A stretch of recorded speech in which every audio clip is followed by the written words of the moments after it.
तो जय नमस्कार दोस्तों, आप सभी का स्वागत है हमारे यूट्यूब चैनल रैपिड स्टडी में। तो नवीन सर की जो 3 बजे वाली क्लास होती है यूपी जीएस के लिए, तो उसका हम सुपर फास्ट रिवीजन करेंगे और ये सेट नंबर जो है वो 7वां है। ठीक है, तो पहला क्वेश्चन ये है कि कुतुबुद्दीन ऐबक के द्वारा कौन कौन सी जो चीज़ें हैं वो निर्माण की गई हैं।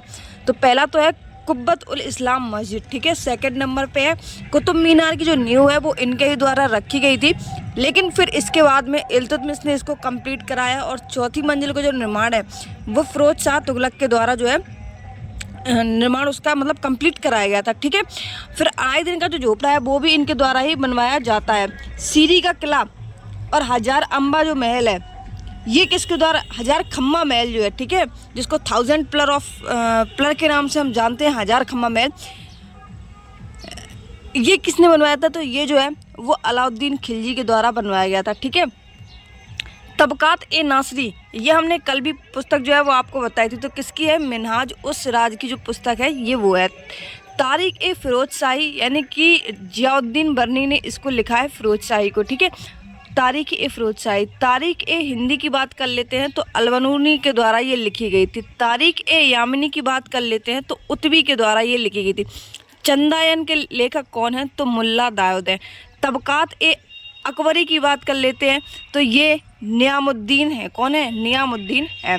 विजयनगर साम्राज्य की बात कर लेते हैं तो विजयनगर साम्राज्य की स्थापना जो है वो 1336 में हरियर और बुक्का के द्वारा की जाती है। ठीक है, लेकिन इसमें क्वेश्चन अलग है कि विजयनगर साम्राज्य में आंध्र भोज के नाम से किसे जाना जाता था? तो आंध्र भोज के नाम से कृष्णदेव राय को जाना जाता था। किसको?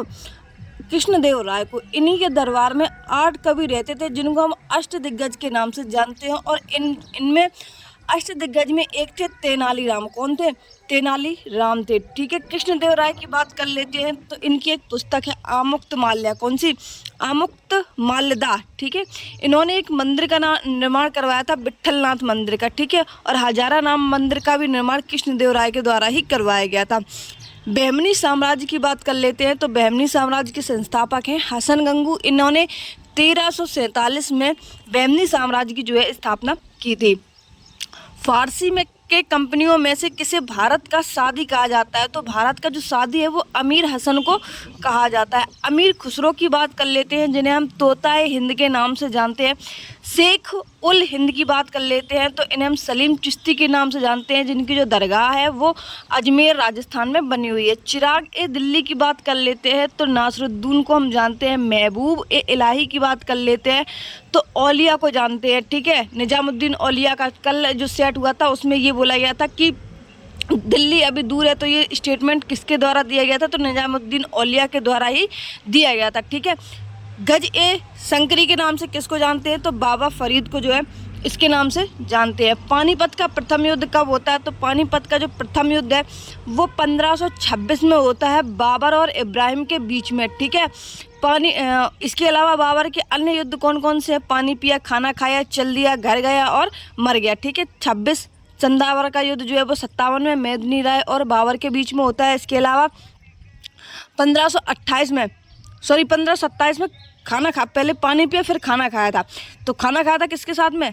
साग के साथ में, राणा सांगा के साथ में जो है खाना खाया था। फिर चला किसके साथ में था? तो मेदिनी राय के साथ में चला था 28 में। ठीक है, फिर घर कब गया था? तो 29 में जो है वो घर गया था। किसके साथ में? अफगान के साथ में घर गया था, यानी कि घाघरा का युद्ध।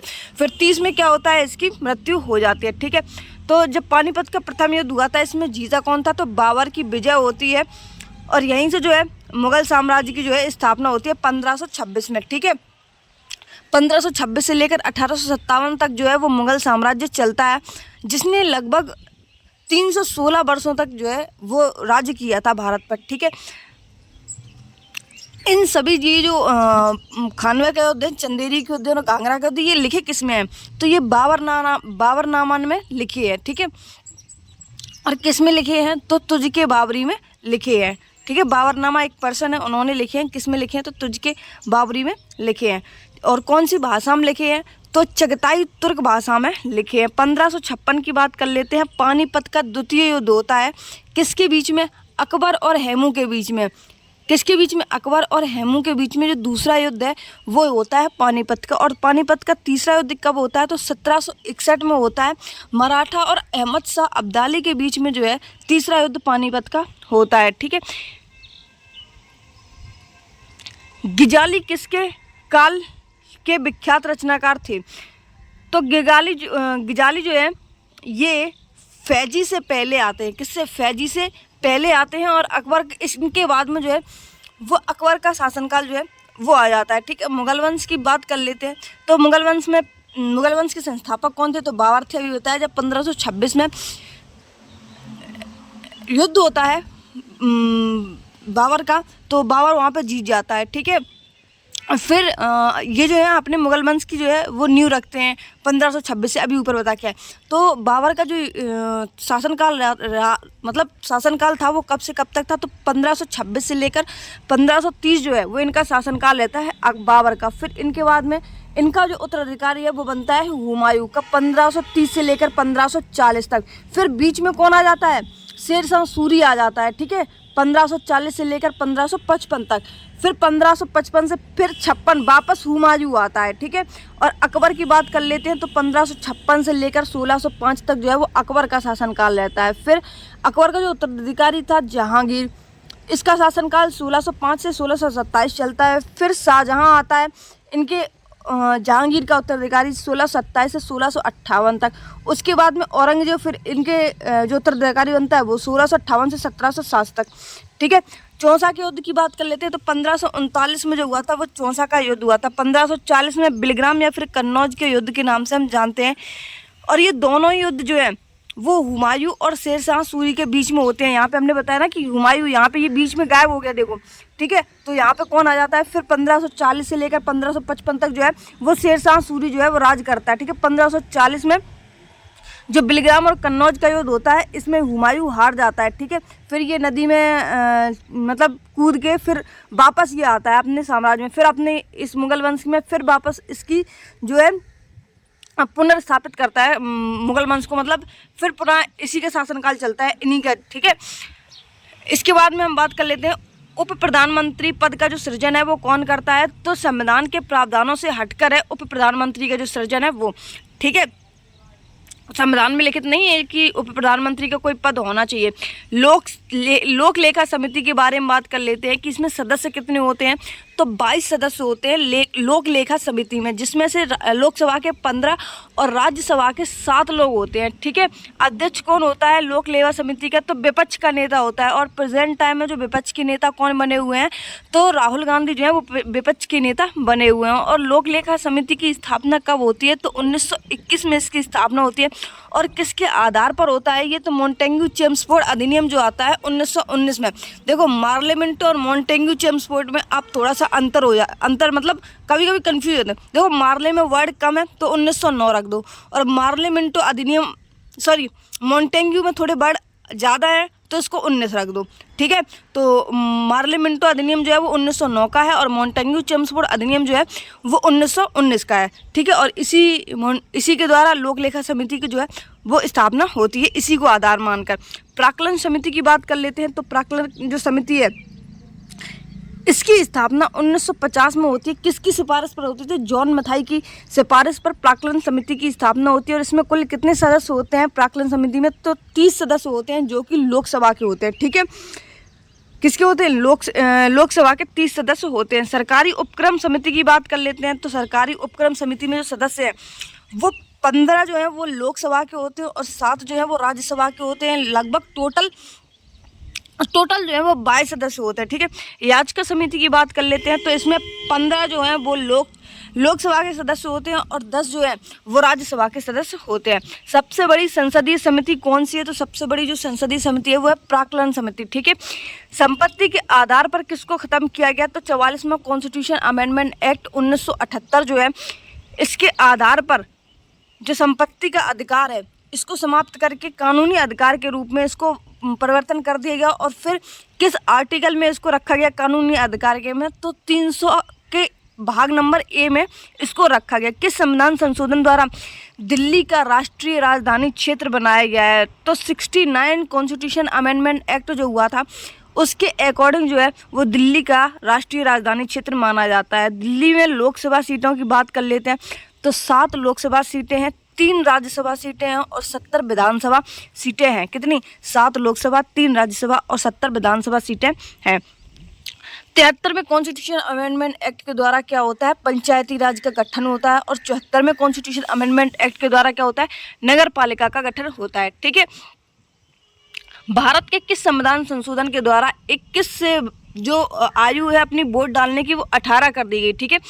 जो पहले 21 हुआ करती थी कि 21 वर्ष के पर्सन ही वोट डाल सकते हैं, लेकिन आज की डेट में जो है वो 18 ईयर का जो पर्सन है वो वोट डाल सकता है। तो ये हुआ था 61 कॉन्स्टिट्यूशन अमेंडमेंट एक्ट 1988 के द्वारा। ठीक है।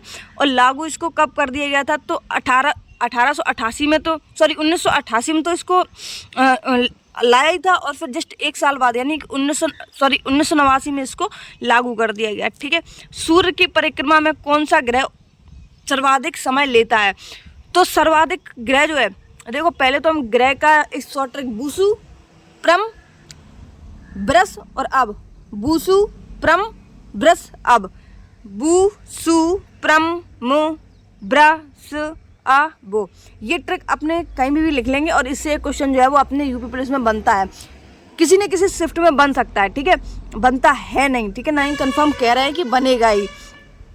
देखो बा से होता है बुध, सा से होता है शुक्र, प्रा से होता है पृथ्वी, मा से होता है मंगल, बृहस्पति, शनि, अरुण और वरुण। इनको इन 4 पार्टों में डिवाइड कर दो। ठीक है। उपग्रह की बात कर लेते हैं तो देखो बुध और शुक्र ऐसे 2 ग्रह हैं जिनके कोई उपग्रह नहीं है। ठीक है। इसके बाद में पृथ्वी का जो उपग्रह है वो क्या है? तो वो है चंद्रमा। मंगल के 2 हैं, डीवोस तथा फीवोस। ठीक है। इसके अलावा बृहस्पति की बात कर लेते हैं तो बृहस्पति के काफ़ी है, लेकिन इसके सबसे बड़े की बात पूछी जाती है तो उसका नाम क्या है? तो उसका नाम है गैनीमीड। गैनीमीड आपने नाम सुना होगा। तो उसी को हम बृहस्पति का जो है सबसे बड़ा ग्रह कहते हैं। शनि की बात कर लेते हैं तो शनि में जो है वो सबसे ज़्यादा ग्रह हैं, लगभग 63 या 61 के समथिंग में है, एग्जैक्टली याद नहीं है लेकिन हाँ ऐसा ही कुछ है। और तो जो सबसे ज़्यादा जो है वो शनि के हैं। और शनि में जो पूछा जाता है वो किसको पूछा जाता है? तो टाइटन को पूछा जाता है। ठीक है। इसके बाद में अंत वाला जो है वो है वरुण। ठीक है। तो सर्वाधिक कौन समय लेगा? जो सबसे ज़्यादा लंबी दूरी तय करेगा वही तो लेगा। तो कौन लेगा? वरुण जो है वो लेता है। ठीक है। सूर्य ग्रह कब होता है? तो सूर्य ग्रह कब होता है? आइए अब सूर्य के बारे में जान लेते हैं कि सूर्य ग्रह कब होता है। तो अमावस्या को सूर्य ग्रह होती है, जिसको हम प्रतिपदा के नाम से भी जानते हैं। ठीक है। सूर्य ग्रह में मान लो आपसे क्रम पूछा जाए तो सूर्य ग्रह में बीच में कौन आ जाता है? जैसे मान लो पृथ्वी, चंद्रमा और सूर्य, ये तीनों चीज़ें तो दोनों में ही रहती हैं, चाहे सूर्य ग्रह हो चाहे फिर चंद्र ग्रह हो। देखो चंद्रमा में पृथ्वी को रख दो। ठीक है। चंद्रमा में पृथ्वी को बीच में रख दो और सूर्य ग्रहण में चंद्रमा को रख दो। ठीक है। तो अगर आपसे क्रम पूछा जाए तो कैसे लगाएंगे आप? सूर्य फिर चंद्रमा फिर पृथ्वी। ठीक है। ऐसे ही सूर्य फिर पृथ्वी फिर चंद्रमा, यानी कि इन दोनों को, सूर्य तो अपनी जगह स्थित है, हम किसको चेंज करेंगे? पृथ्वी और चंद्रमा को ही तो हम चेंज कर सकते हैं ना, क्योंकि पृथ्वी जो है वो चक्कर लगाती है। ठीक है। तो हम किसको? पृथ्वी और चंद्रमा को चेंज करेंगे। ऐसे याद रखेंगे कि चंद्रमा में पृथ्वी बीच में आती है, बस बाकी जो दूसरा वाला है वो अपने आप याद रह जाएगा। हमारे सौरमंडल में सर्वाधिक चमकदार ग्रह कौन सा है? तो सबसे चमकीला ग्रह कौन सा है? शुक्र है। और शुक्र को ही हम क्या कहते हैं? इसके एक भी उपग्रह नहीं है। ठीक है। अभी हमने आपको ऊपर बताया था कि बुध और शुक्र ऐसे 2 ग्रह हैं जिनके कोई उपग्रह नहीं है। इसको हम सुबह का तारा और शाम का तारा कहते हैं। ठीक है। जो कि पृथ्वी की बहन है, यानी कि बूसु, शुक्र और फिर उसके बाद में पृथ्वी आती है। ठीक है। यानी कि इसको ये जुड़वा बहन कहते हैं। लेटा हुआ ग्रह कौन सा है? तो लेटा हुआ ग्रह जो है वो अरुण हो जाता है। पूर्व से पश्चिम की ओर चक्कर कौन लगाता है? तो अरुण और शुक्र जो है वो पूर्व से पश्चिम की ओर जो है चक्कर लगाने का काम करते हैं। इक्विनोक्स की बात कर लेते हैं तो इक्विनोक्स किन दिनों को बोलते हैं? तो 21 मार्च और 23 सितंबर वाले दिनों को हम इक्विनोक्स बोलते हैं। सबसे बड़ा दिन ग्रीष्म की संक्रांति जो होती है उसको हम सबसे बड़ा दिन बोलते हैं, जिसमें हम 21 जून को शामिल करते हैं। सबसे छोटा दिन जो है वो 22 दिसंबर को हम गिनते हैं। ठीक है। 21 जून जो है वो सबसे बड़ा दिन है और 22 दिसंबर जो है वो सबसे छोटा दिन मानते हैं। विश्व में के 2 सबसे छोटे महाद्वीप कौन से हैं? तो यूरोप और ऑस्ट्रेलिया जो है वो विश्व के 2 सबसे छोटे महाद्वीप हैं। अगर बात कर लेते हैं क्रम की तो एशिया, फिर अफ्रीका, ठीक है, फिर इसके बाद में north America, south America, Antarctica, Europe और ऑस्ट्रेलिया, ठीक है। लास्ट के जो 2 सबसे छोटे हैं ये कौन से हैं? यूरोप और ऑस्ट्रेलिया है, ठीक है। सबसे बड़ा कौन सा है? तो एशिया है, ठीक है। इसके अलावा हम बात कर लेते हैं किसकी, कि पूर्व का मैनचेस्टर किसको कहते हैं? तो पूर्व जो मैनचेस्टर है वो हम किसको कहते हैं? ओसाका को कहते हैं, ठीक है। उगते सूर्य का देश किसको कहते हैं? तो जापान को कहते हैं, ठीक है। महाद्वीपों की संख्या कितनी है? तो 7 महाद्वीप होते हैं, 1 2 3 4 5 6 7, ठीक है। अमेरिका, यूरोप, अंटार्कटिका, ठीक है। एक होता है अटलांटिक, अटलांटिक नहीं है, अंटार्कटिका है, ठीक है। इसके बाद में south America, north America, Africa और एशिया। अर्ध रात्रि सूर्य का देश किसको कहते हैं? तो नॉर्वे को कहते हैं। प्यासी भूमि का देश किसको कहते हैं? तो ऑस्ट्रेलिया को कहते हैं। 1000 हाथियों का देश किसको कहते हैं? तो लाओस को कहते हैं। सांपों का देश किसको कहते हैं? तो ब्राज़ील को कहते हैं। झीलों का देश किसको कहते हैं? तो फिनलैंड को कहते हैं।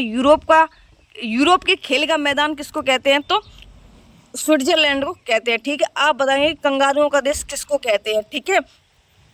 आपके लिए ये क्वेश्चन है, सौर सेल किससे बनती है? तो प्रकाश ऊर्जा को विद्युत ऊर्जा में सौर सेल जो है वो परिवर्तित करती है। सौर सेल का मतलब होता है, ऐसे याद रख सकते हैं आप, जैसे मान लो आपके घर में सौर ऊर्जा लगी हुई है, ठीक है, और वो बिजली कैसे बनाता है? तो प्रकाश जो ऊर्जा है उसको किस में परिवर्तन करता है? तो विद्युत ऊर्जा में जो है परिवर्तन करने का काम करता है।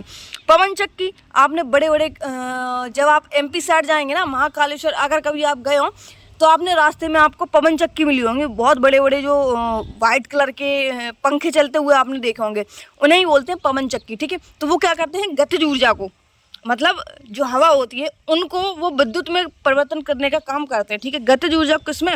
विद्युत ऊर्जा में परिवर्तन करने का काम करते हैं। विद्युत मोटर की बात कर लेते हैं। तो विद्युत मोटर क्या करता है? विद्युत ऊर्जा को यांत्रिक ऊर्जा में परिवर्तन करने का काम करता है। कौन? विद्युत मोटर जो है वो। आकाश का रंग जो है वो नीला क्यों दिखाई देता है? तो आकाश का जो रंग नीला है वो प्रकाश के प्रकीर्णन की वजह से दिखाई देता है। अपवर्तन की बात कर लेते हैं। तो अपवर्तन में कौन कौन सी चीज़ें आती हैं? देखो, एक तो अगर बाल्टी की तली में, मतलब आप एक सिक्का डालेंगे तो वो तली से थोड़ा ऊपर उठा हुआ जो है वो दिखेगा, ठीक है। इसी तरीके से जो आप एक छड़ डालेंगे जब उसमें बाल्टी में, तो वो थोड़ी सी झुकी हुई नज़र आती है, ठीक है। ये भी अपवर्तन का ही काम होता है। जल का वाष्प में परिवर्तन क्या कहलाता है? तो जल का जो वाष्प में परिवर्तन है वो भौतिक परिवर्तन कहलाता है। रासायनिक परिवर्तन की बात कर लेते हैं। जो वापस उसी अवस्था में न जाए उसे हम रासायनिक परिवर्तन कहते हैं। जैसे कि दूध का दही से बनना, ठीक है। क्या दूध से वापस हम दही को बना सकते हैं? नहीं ना। लोहे का जंग लगना, ठीक है। फिर फल का पकना, जो अगर एक बार फल पक जाता है क्या वापस उसे हम उसी कच्चे रूप में रख सकते हैं? नहीं रख सकते ना। तो इसीलिए जो है रासायनिक परिवर्तन जो है वो होता है। अगला क्वेश्चन ये है कि जल की अस्थायी तथा स्थायी दोनों प्रकार की जो कठोरता है वो दूर किससे की जाती है? तो जल की जो अस्थायी और स्थायी जो कठोरता है वो आसवन के द्वारा जो है उसको दूर किया जाता है। हार्मोन्स और उनके कार्यों की बात कर लेते हैं। तो इंसुलिन हार्मोन्स का क्या काम होता है? तो रक्त शर्करा का जो नियंत्रण है वो हार्मोन्स का काम होता है, ठीक है। इंसुलिन हार्मोन्स का काम, ठीक है, बॉडी में शर्करा की जो मात्रा है उसको नियंत्रण करना, रक्त शर्करा का। मेलाटोनिन की बात कर लेते हैं। तो निद्रा का नियंत्रण करता है मेलाटोनिन। ऑक्सीटोसिन की बात कर लेते हैं। तो स्तन ग्रंथि से दूध का जो निस्तारण है वो ऑक्सीटोसिन के द्वारा होता है, ठीक है। गैस्ट्रिन की बात कर लेते हैं। तो HCl का पाचन, ठीक है। अपने पेट में कौन सा जो लिक्विड है वो पाया जाता है? तो हाइड्रोक्लोरिक HCl जो है वो पाया जाता है, ठीक है। यही भोजन को पचाने का काम करता है। मानव शरीर की सबसे छोटी ग्रंथि कौन सी होती है? तो पिट्यूटरी ग्रंथि जो है वो सबसे छोटी ग्रंथि होती है। सबसे बड़ी ग्रंथि कौन सी होती है? तो यकृत जो है वो सबसे बड़ी ग्रंथि होती है। और अंग की बात कर लेते हैं। तो सबसे बड़ा जो अंग है वो कौन है? त्वचा है, ठीक है। सबसे बड़ी हड्डी की बात कर लेते हैं। जो जांघ की हड्डी होती है, ठीक है। कौन सी? जांघ की हड्डी, जिसको हम फीवर कहते हैं, ठीक है। और इसके अलावा सबसे छोटी हड्डी जो है वो किसकी होती है? कान की होती है। स्टेपीज में जो आप एक बार अपने कान में टच करेंगे ना आगे की साइड, तो वो होती है सबसे मजबूत हड्डी किसकी होती है? दांतों का जो जबड़ा होता है ना, उसको हम मैंडिबल कहते हैं, ठीक है। क्या कहते हैं? मैंडिबल कहते हैं। सबसे मजबूत तत्व कौन सा होता है? तो इनेमल जो है वो सबसे मजबूत तत्व होता है, ठीक है। सबसे मजबूत हड्डी किसकी होती है? तो मैंडिबल की होती है। विश्व बैंक के अंग की बात कर लेते हैं। तो अंतर्राष्ट्रीय वित्त निगम जो है, इसको हम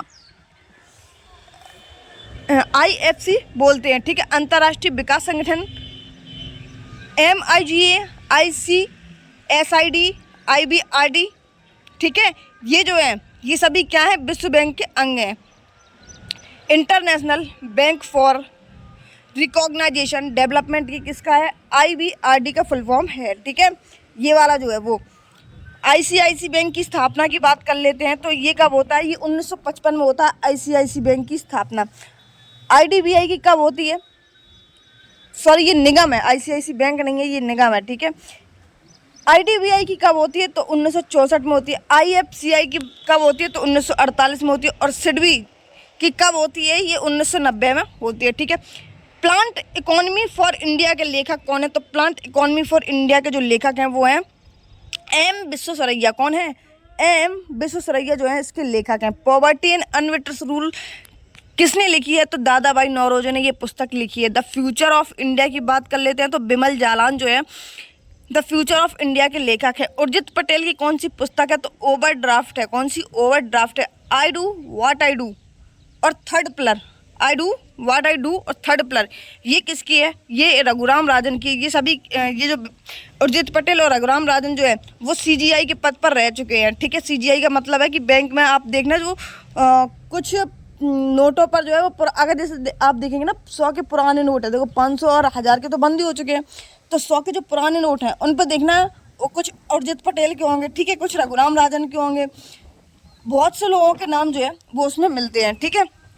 खरीफ की फसलों की बात कर लेते हैं। तो सोयाबीन, धान, मक्का, कपास, गन्ना, बाजरा ये सभी किसकी हैं? ये खरीफ की फसलें हैं। रबी की फसल की बात कर लेते हैं। तो गेहूँ, जौ, जई, चना, मटर, आलू जो है ये रबी की है, ठीक है। जायद की फसलें कौन कौन सी होती हैं? तो ककड़ी, तरबूज, खरबूज, है ना, ये सब किसकी है? जो प्रेजेंट टाइम में अभी चल रही हैं ये सभी जायद की फसलें हैं, ठीक है। राज 30 और 77 जो प्रजाति है ये किसकी प्रजाति है? ये प्रजाति है किसकी? गेहूं की। राज 30 70 जो है वो गेहूं की प्रजाति है। इसको क्या कहते हैं? तो पूसा सिंधु गंगा के नाम से भी जानते हैं, ठीक है। धान के और बाले की बात कर लेते हैं। तो मही, सुगंधा और बाला जो है वो धान के अन्य नाम हैं। ICAR की बात कर लेते हैं। तो इसकी स्थापना कब होती है? 1929 में इसकी स्थापना होती है। और कहाँ पर होती है? तो नई दिल्ली में इसकी स्थापना होती है। जनगणना की बात कर लेते हैं। तो 2011 के आंकड़ों के अनुसार भारत में जो 0 से लेकर 6 वर्ष तक के आयु के जो लिंग अनुपात है शिशु का, ठीक है, 0 से जो 6 में जाएंगे वो शिशु में ही तो जाएंगे, तो इनका जो लिंग अनुपात है वो कितना है? तो 919 जो है वो 0 से 6 वर्ष के आयु का जो लिंग अनुपात है, ठीक है, 2011 की जनगणना के अनुसार। भारत में विमुद्रीकरण 2016 के प्रारंभिक चरण के दौरान पुराने मुद्रा नोटों को का आदान प्रदान करने की अधिकतम सीमा क्या थी? तो अधिकतम देखो, पहले तो विमुद्रीकरण कब होता है? 8 नवंबर 2016 को जो है विमुद्रीकरण का मतलब होता है नोटबंदी, ठीक है। नोटबंदी कब हुई थी? तो 8 नवंबर 2016 को जो है वो नोटबंदी हुई थी, जिसमें 1000 और 500 के नोट जो है वो बंद कर दिए गए थे। और जिसके बाद में 2023 में 19 मई 2023 को जो है वो 2000 का नोट बंद कर दिया गया था, ठीक है। और इसमें क्वेश्चन ये बोला गया है कि पुराने मुद्रा नोटों का आदान प्रदान अधिकतम सीमा क्या थी? तो बहुत पहले, ठीक है, तो कितने का नोट चलता था? तो जो 4000 का नोट है वो भी चलता था। सबसे पहले जो बंद किया गया था वो यही किया गया था।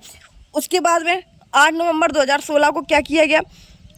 500 और 1000 के नोट बंद कर दिए गए।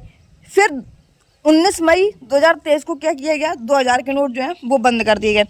भारतीय परमाणु कार्यक्रम के जनक किसको कहते हैं? तो होमोजी भाभा को कहते हैं। किसको? होमी जी जे भाभा को कहते हैं। अंतरिक्ष कार्यक्रम के जनक किसको कहते हैं? तो विक्रम साराभाई को कहते हैं।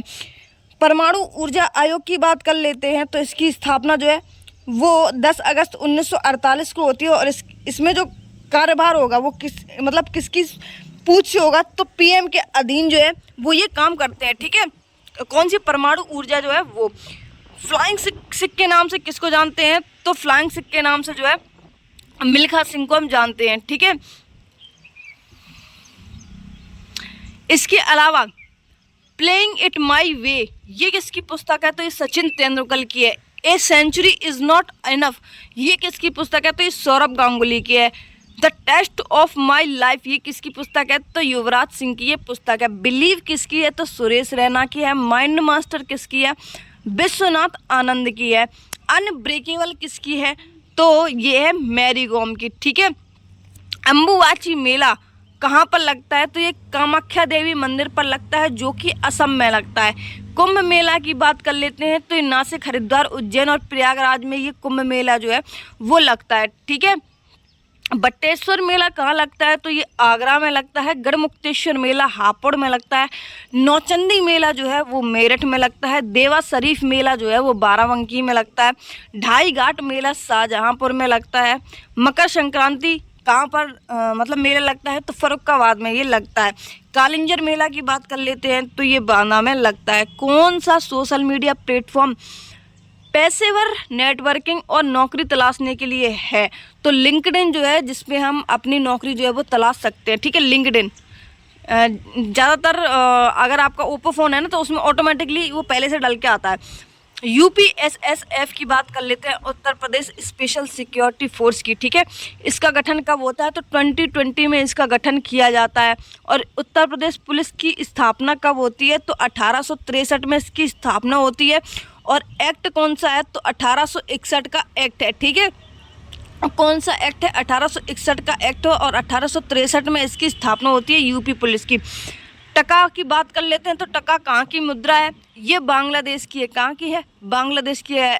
अगर आप गांव से बिलोंग करते हैं, तो आपके गांव में कुछ लोग जो है वो कपड़े बेचने आते हैं, ठीक है, वो टका में ही बात करते हैं, 100 टका, 150 टका, ठीक है। इस तरीके से वो बांग्लादेशी होते हैं। सर्बिया की बात कर लेते हैं, तो सर्बिया दीनार जो है वो सर्बिया की है। थाईलैंड की बात कर लेते हैं, तो थाईलैंड बाht जो है, थाईलैंड बहत जो है वो यहाँ की मुद्रा है। तुर्की की बात कर लेते हैं, तुर्किश लीरा जो है वो यहाँ की मुद्रा है। इजराइल की बात कर लेते हैं, इजराइल की जो राजधानी है वो है जेरूसलम। और शेकेल जो है वो यहाँ की यहाँ की मुद्रा है, ठीक है। ईरान की बात कर लेते हैं, तो ईरान की कौन सी मुद्रा है, तोमान यहाँ की मुद्रा है, ठीक है। कतर की बात कर लेते हैं, तो कतर की राजधानी दोहा है, लेकिन मुद्रा जो है वो रियाल है। पोलैंड की बात कर लेते हैं, तो जलोटी यहाँ की जो है मुद्रा है। रूस की बात कर लेते हैं, तो रूबल यहाँ की मुद्रा है। चीन की बात कर लेते हैं, तो रेमेनवी यहाँ की मुद्रा है। साउथ अफ्रीका की बात कर लेते हैं, तो रेंड यहाँ की मुद्रा है। जापान की बात कर लेते हैं, तो येन यहाँ की मुद्रा है। फिलीपींस की पेसो है। भूटान की नुगल ट्रम है। कौन है, नुगल ट्रम यहाँ की मुद्रा है। म्यांमार की बात कर लेते हैं, तो क्यात जो है यहाँ की मुद्रा है, ठीक है। बोत्सवाना की बात कर लेते हैं, तो पुला यहाँ की मुद्रा है। साउथ कोरिया की बात कर लेते हैं, तो वॉन है। मलेशिया की बात कर लेते हैं, तो रिंगित यहाँ की मुद्रा है। नॉर्वे की बात कर लेते हैं, तो क्रोन यहाँ की मुद्रा है। यूक्रेन की बात कर लेते हैं, तो